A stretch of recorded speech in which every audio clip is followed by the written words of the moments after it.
Assalamu alaikum dear students of class 9. Today we will study about history of classification. So when we read about history of classification, there is a famous name of Aristotle.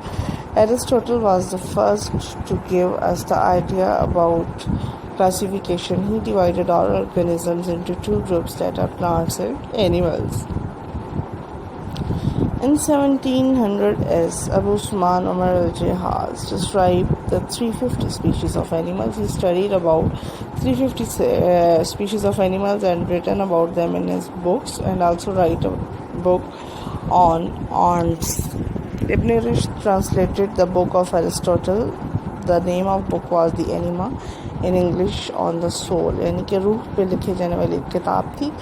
इसने जो कि अरबी में लिखी हुई थी, इसने मुख्तलिफ़ ज़बानों में उसका तर्जमा कराया और उसके बाद लोग उसको पढ़ के उससे फ़ायदा हासिल करने लगे। उसके बाद कार्लस लाइनस की बात आती है। उसने नेचर को 3 ग्रुप्स में डिवाइड किया, प्लांट्स, एनिमल्स एंड मिनरल्स में, और उसने क्लासिफिकेशन के 5 रैंक चूज़ किए: class, order, genus, species and variety. Linnaeus का नाम फेमस है, ठीक है, फॉर इंट्रोडक्शन ऑफ मेथड, जो कि उसने साइंटिफिक नेम रखने का तरीका बताया कि किसी भी ऑर्गेनिज्म का साइंटिफिक नेम किस तरीके से रखते हैं। उसके बाद एक ग्रुप सा बना हुआ है, टेबल, इसमें है एंड्रिया कैज़लपिनो। इसने डिवाइड किया प्लांट्स को 15 ग्रुप्स में, ठीक है, और उन्हें जेनरस बोला।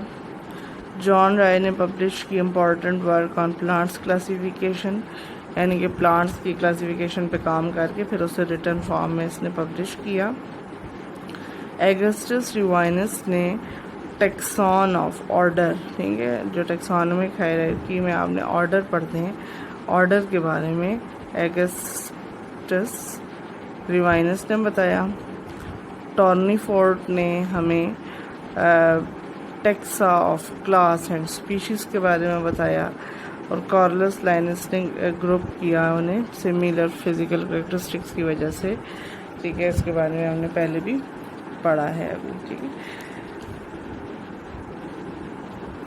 अच्छा, इसके बाद आता है जी, biologist prefer such a system that can provide maximum information about the basic differences and similarities among different organism के बायोलॉजिस्ट क्या चाहते हैं कि मैक्सिमम इंफॉर्मेशन दी जाए डिफरेंसेस और सिमिलरिटीज़ की, यानी कि एनिमल को स्टडी करना तब आसान हो जाएगा जब हमें बेसिक डिफरेंसेस और सिमिलरिटीज़ की समझ आ जाएगी, ठीक है, कि एनिमल और प्लांट में बेसिक डिफरेंस क्या है और सिमिलरिटीज़ क्या हैं। According to earlier classification system, organisms were classified into 2 kingdoms, but now taxonomists agree on 5 kingdom classification system. सबसे पहले 2 किंगडम बनाएंगे, एनिमल और प्लांट ही, लेकिन आज 5 है, ठीक है। तो 2 से लेके 5 तक का सफ़र आप अपने नेक्स्ट जो है वो टॉप पेजेस में पढ़ेंगे। कुछ ड्रॉबैक्स भी बताए हुए हैं 2 और 3 किंगडम के, और उसके बाद बताया जाएगा कि क्यों इनको चेंज करके 5 किंगडम में कन्वर्ट किया गया। सबसे पहले पढ़ते हैं जी 2 kingdom classification system. 2 kingdom classification system जो है ये जिस तरह आपको नज़र आ रहा है सामने, कार्लस लाइनस ने भी इसको रिप्रेजेंट किया था, और सबसे पहले एरिस्टोटल ने। इसने क्या किया कि एनिमल्स और प्रोटिस्ट को, ठीक है, किंगडम एनिमेलिया में रख दिया, और प्लांट्स, फंजाई और बैक्टीरिया को किंगडम प्लांटी में रख दिया। यानी कि टोटल 2 किंगडम थे, एक प्लांटी और एक एनिमेलिया। एनिमेलिया में एनिमल्स और प्रोटिस्ट आ गए, और प्लांट्स के अंदर फंजाई, बैक्टीरिया और प्लांट्स तीनों आ गए हैं, ठीक है। अच्छा, इसके बाद हम इसकी रीडिंग करते हैं कि क्यों इस सिस्टम को रिजेक्ट किया गया या क्या कहानी थी। It is the oldest system of classification into 2 kingdoms, that is plantae and animalia. According to it, organism that can prepare food from single organic bacterials and thus can store energy are autotrophs. जिस तरह के animals होते थे, ठीक है, जो अपनी food खुद बना सकते थे, जैसे कि कार्बन डाइऑक्साइड वाटर की मदद से प्लांट्स ग्लूकोज बनाते हैं, तो इस तरह के जो एनिमल्स थे जो कि ऑटोट्रॉफ होते हैं, जो एनिमल अपनी फूड खुद बनाए उसे हम क्या कहते हैं, ऑटोट्रॉफ्स। ठीक है, तो जो ऑर्गेनिज्म अपनी फूड सिंपल ऑर्गेनिक मटेरियल से प्रिपेयर करते थे और उसमें एनर्जी स्टोर करते थे, ऑटोट्रॉफ थे और उन्हें किंगडम प्लांटी में रखा गया था। और दूसरी तरफ जो ऑर्गेनिज्म अपनी फूड खुद नहीं बना सकते थे बल्कि वो ऑटोट्रॉफ को खाते थे या दूसरे हेटेरोट्रॉफ्स को खाते थे, जिस तरह हम प्लांट्स भी खाते हैं, दूसरे एनिमल्स भी खाते हैं, इस तरह के एनिमल्स जो अपनी फूड खुद तैयार नहीं कर सकते इनऑर्गेनिक कंपाउंड से, बल्कि वो बनी बनाई चीज़ें खाते हैं, जैसे कि दूसरे ऑटोट्रॉफ्स या हेटेरोट्रॉफ्स, तो उनको किंगडम एनिमेलिया में रखा गया। इस सिस्टम के अकॉर्डिंग बैक्टीरिया, फंजाई और एल्गी जो हैं उनको किंगडम प्लांटी में इंक्लूड किया गया था, जैसे कि अभी हमने पिक्चर में देखा है। बैक्टीरिया, फंजाई और एल्गी को प्लांटी में ही इंक्लूड किया गया था। अब इसमें जो प्रॉब्लम थी वो क्या प्रॉब्लम थी, some taxonomic found this system unworkable because many unicellular organism like euglena have बहुत प्लांट लाइक कैरेक्टरिस्टिक्स भी थी यूग्लिना में और एनिमल की तरह भी थी। ठीक है, तो साइंटिस्ट एग्री नहीं हुए क्योंकि यूग्लिना की तरह के जो ऑर्गेनिज्म हैं जिनकी कैरेक्टरिस्टिक्स प्लांट की तरह भी है, यानी कि उनके पास क्लोरोफिल भी है, और एनिमल की तरह ये है कि उनका हेटेरोट्रॉफिक मोड ऑफ न्यूट्रिशन हो जाता है डार्कनेस में, यानी कि यूग्लिना के पास क्योंकि क्लोरोफिल है तो दिन में तो सूरज की रोशनी होती है तो ये अपनी फूड खुद बना लेता है, कार्बन डाइऑक्साइड और वाटर को मिला के उससे ग्लूकोज और ऑक्सीजन बना लेता है। लेकिन रात के वक्त क्लोरोफिल नहीं होती, और क्योंकि ये एक ऑर्गेनिज्म है रात के वक्त सनलाइट ना होने की वजह से फोटोसिंथेसिस नहीं होती, और क्योंकि ये एक ऑर्गेनिज्म है तो इसको फूड चाहिए होती है, तो रात को ये हेटेरोट्रॉफिक बन जाता है, यानी कि एनिमल की तरह रहना शुरू कर देता है और हेटेरोट्रॉफ बन जाता है, बनी बनाई चीज़ें खाता है। और इसके अलावा इसके पास सेल वॉल नहीं है, ये भी एनिमल की एक कैरेक्टरिस्टिक्स है कि उनके पास सेल वॉल नहीं होती। ठीक है, तो अब प्लांट की तरह क्या कैरेक्टरिस्टिक है कि क्लोरोफिल है और दिन के टाइम फोटोसिंथेसिस करता है, और एनिमल की तरह क्या है कि रात को हेटेरोट्रॉफ बन जाता है, और दूसरा इसके पास सेल वॉल भी नहीं है। अब आप देखें, इसको आप दोनों में से किसी कैटेगरी में भी नहीं रख सकते, so there should be a separate kingdom for such organisms. This system also ignores the difference between organisms having prokaryotic and those having eukaryotic, यानी कि ये सिस्टम प्रोकैरियोट को यूकैरियोट से डिफरेंट भी नहीं कर रहा। जिस तरह के यहाँ पे आप देखें प्लांट्स में इन्होंने बैक्टीरिया भी रखे हुए हैं प्लांटी में, हालांकि प्लांट्स और फंजाई जो हैं ये यूकैरियोटिक हैं, जबकि बैक्टीरिया जो है ये प्रोकैरियोटिक है। तो ये किंगडम इस तरह से ठीक नहीं है क्योंकि ये हमें प्रोकैरियोट और यूकैरियोट का फ़र्क भी नहीं बताती।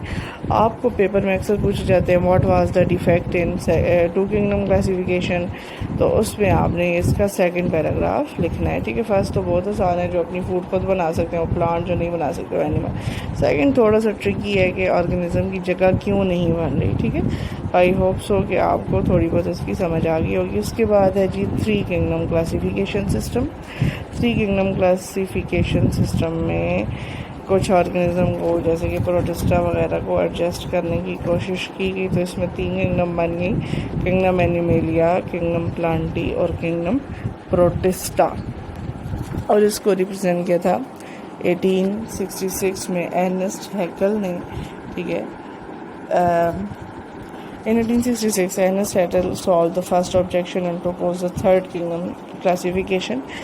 अब जो 2 किंगडम पे ऑब्जेक्शन लगी थी इसने उसको सॉल्व किया। ठीक है, that is Protista to accommodate Euglena like organism. अब देखेंगे यूग्लिना की इसने अपनी एक अलहदा किंगडम बना दी, किंगडम प्रोटिस्टा। ठीक है, तो उसने सॉल्व करने की कोशिश की कि जो लोगों को नहीं समझ आ रहा उसको एक अलहदा ग्रुप में उठा के रख दिया जाए ताकि जो प्रॉब्लम है वो सॉल्व हो जाए। उसने एकोमोडेट किए, यानी कि इकट्ठे कर लिए यूग्लिना लाइक ऑर्गेनिज्म को, और उनको ये आल्सो इंक्लूडेड बैक्टीरिया। उसने बैक्टीरिया और यूग्लिना दोनों को उठा के किंगडम प्रोटिस्टा में रख दिया। इन दिस सिस्टम फंजाई जो है उनको स्टेला भी प्लांट में कंसिडर किया जाता था। ठीक है। यहाँ पे ऑब्जेक्शन लगेगी फंजाई पे, क्योंकि फंजाई जो मशरूम्स होती हैं, आपकी मशरूम्स को ज़हन में लाएं, उनमें और प्लांट्स में ज़मीन आसमान का फ़र्क है। ये सिर्फ देखने में लगती हैं प्लांट की तरह, लेकिन ये ऑटोट्रॉफ नहीं है, इसलिए हम इन्हें प्लांट्स की किंगडम के अंदर स्टडी नहीं कर सकते। ठीक है, तो यूग्लिना का तो मसला हल हो गया है कि उसको किंगडम प्रोटिस्टा में रख दिया, लेकिन मसला ये कि अभी तक फंजाई जो है उसको भी प्लांटी के साथ रखा गया। This system is not clear the difference between prokaryotes and eukaryotes. ठीक है, वही सेकंड वाला ऑब्जेक्शन इसमें दोबारा भी लग सकता है, क्योंकि बैक्टीरिया और यूग्लिना दोनों किंगडम प्रोटिस्टा में हैं, जबकि बैक्टीरिया एक प्रोकैरियोट है और यूग्लिना एक यूकैरियोट है। पहला objection, some biologist disagree about the position of fungi in the kingdom plantae. क्यों? Fungi resemble plants in many ways. देखने में आपको बिल्कुल लगता है कि ये एक प्लांट है, लेकिन उसमें एक फॉल्ट है कि वो प्लांट नहीं है, वो क्योंकि ऑटोट्रॉफ नहीं है, वो अपनी फूड खुद बना ही नहीं सकता, उसमें फोटोसिंथेसिस की मशीनरी नहीं है, उसमें क्लोरोफिल नहीं है, बल्कि ये एक हेटेरोट्रॉफ है और बनी बनाई चीज़ें खाता है। जैसे मुर्दा जानवरों के ऊपर रिलाई करता है, जब वो सॉइल में मिल जाए तो ये सॉइल से बनी बनाई चीज़ों को एब्जॉर्ब करता है, जिस तरह गोबर वगैरह होता है गाय का। ठीक है, उसके ऊपर भी मशरूम्स आ जाती हैं अगर बारिश वगैरह हो तो, क्योंकि इनके स्पोर्स होते हैं, स्पोर्स जाके किसी भी ऐसी चीज़ पे जो न्यूट्रिशन दे सकती हो, ठीक है, वहाँ पे जाके ब्रस्ट होता है और उसमें से मशरूम निकल आती है। और मशरूम क्या करती है, ये गली सड़ी चीज़ें, फल सब्जियाँ गोबर वगैरह के ऊपर ग्रो करती है और उनमें से न्यूट्रिएंट्स एब्जॉर्ब करती है। इसके पास अपना क्लोरोफिल नहीं है, ना ये फोटोसिंथेसिस कर सकती है, इसलिए हम प्रोटिस्टा को किंगडम प्लांटी में नहीं रख सकते। They do not have cellulose in their cell walls, rather possess chitin. ठीक है, पहला डिफरेंस क्या है? सिमिलरिटी क्या है? देखने में शक्ल और सूरत में प्लांट जैसी लगती है। डिफरेंस क्या है? प्लांट्स ऑटोट्रॉफ हैं, फंजाई हेटेरोट्रॉफ है। दूसरा डिफरेंस, प्लांट्स के सेल वॉल जो है, प्लांट्स की सेल वॉल जिस चीज़ से बनी हुई है उस मटेरियल का नाम है सेलुलोज। फंजाई की सेल वॉल जिस चीज़ से बनी है उसका नाम है काइटिन। इसलिए फिर फ्यूचर में फंजाई का भी अपना एक अलग ग्रुप बना दिया जाएगा। और जो पहली वाली ऑब्जेक्शन है बैक्टीरिया की वजह से कि प्रोकैरियोट और यूकैरियोट एक में, फिर उसमें इन पे भी पाबंदी लगाई जाएगी। इसके बाद आपका 5 किंगडम क्लासिफिकेशन सिस्टम आएगा, जिसमें प्रोटिस्टा, मोनेरा, फंजाई, प्लांट्स और एनिमेलिया 5 किंगडम बन जाएंगी और सारे प्रॉब्लम हमेशा के लिए सॉल्व हो गए थे फिर।